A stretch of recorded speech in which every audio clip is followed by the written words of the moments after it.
Tapi ini menurut pantauan pelaku pasar begitu ya Pak, sejauh ini langkah intervensi yang dilakukan BI dalam menstabilkan nilai tukar rupiah ini kan dengan melepas cadangan devisa dan juga SBN di pasar sekunder.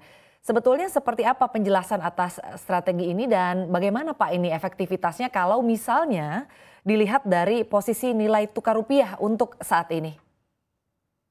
Ya, nilai tukar memang sekali lagi menjadi statement bersama kita dan juga untuk diketahui oleh publik bahwa sistem nilai tukar mengambang bebas, ditetapkan oleh mekanisme pasar. Suplai demand pasar akan menentukan dari sisi pergerakan rupiah kita. Namun demikian, tetap Bank Indonesia tidak akan membiarkan seandainya ada misalignment, adanya perbedaan yang tajam antara nilai tukar yang ada dengan nilai fundamentalnya. Oleh karena itu, kebijakan stabilisasi nilai tukar yang diterapkan oleh Bank Indonesia tetap berbasis kepada mekanisme pasar, melihat nilai fundamental daripada rupiah kita. Kita tidak mengintervene suatu level, tetapi lebih kepada bagaimana volatilitas yang terjaga. Oleh karena itu, memang kalau kita melihat pergerakan rupiah yang sekarang menuju kepada mudah-mudahan kepada titik yang lebih stabil, itu menggambarkan memang kondisi di pasar domestik, supply demand-nya terjaga, dan yang penting adalah kepercayaan dari pasar untuk tidak melakukan suatu tindakan yang sifatnya spekulasi atau excessive demand yang bisa mempengaruhi tingkat harga itu sendiri.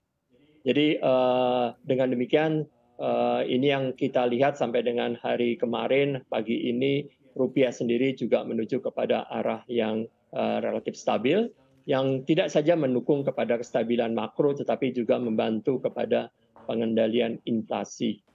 Demikian Bu. Baik, Pak Dodi, menurut Pak Dodi untuk level stabilnya untuk rupiah ini menurut Bapak ada di level berapa Pak? Kita tidak sekali lagi tidak menyatakan suatu level sebagaimana level yang stabil ya. Tentunya kalau kita melihat gambaran fundamental saja, fundamental dari sisi neraca pembayaran kita, transaksi berjalan kita, transaksi perdagangan kita itu menggambarkan kondisi surplus daripada ekspor import barang dan jasa yang menggambarkan memang rupiah kita secara fundamental di posisi yang menguat. Jadi artinya memang seharusnya rupiah ini terus kepada posisi yang lebih baik dari waktu ke waktu yang menggambarkan sekali lagi kondisi di domestik kita. Baik. Kita juga melihat pertumbuhan ekonomi yang membaik, cadangan devisa yang juga relatif masih cukup dari sisi kebutuhan untuk import maupun pembayaran utang luar negeri pemerintah. Baik, baik. Pak Dodi, Ah, ya, ya. baik Pak Dodi, lalu sebetulnya seperti apa Pak Bank Indonesia ini melihat inflasi Indonesia yang di bulan Juli ini hampir mencapai 5% begitu ya Pak. Dan langkah apa yang bisa dilakukan untuk bisa menahan laju inflasi? Oke, pertama 4,94%, close to 5% untuk inflasi bulan Juli yang lalu. Kalau melihat kita breakdown ke bawahnya memang yang menjadi penyebab adalah lebih banyak dari sisi volatile food yang sekitar 11% pertumbuhannya.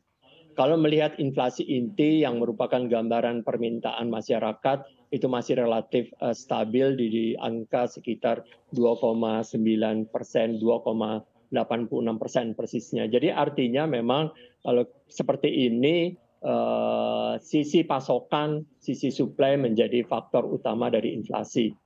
Oleh karena itu, gimana ke depannya? Tentunya kita harus tetap waspada dengan volatile food ini, sisi pangan ini, karena ini bisa pada akhirnya juga berpengaruh, transmisikan berdampak kepada inflasi inti juga. Bisa berpengaruh juga kepada ekspektasi inflasi. Dua hal. Pertama, kita address bagaimana menjaga inflasi volatile food ini kembali rendah. Baik, Berbagai upaya tadi sudah sampaikan, dan yang kedua adalah bagaimana menjaga inflasi inti tidak kembali meningkat, tidak terus meningkat, termasuk ekspektasi inflasinya. Jadi itu dia yang kita lakukan yang melalui koordinasi kita dengan TPI, TPID, dan melalui kebijakan moneter, melalui likuiditas.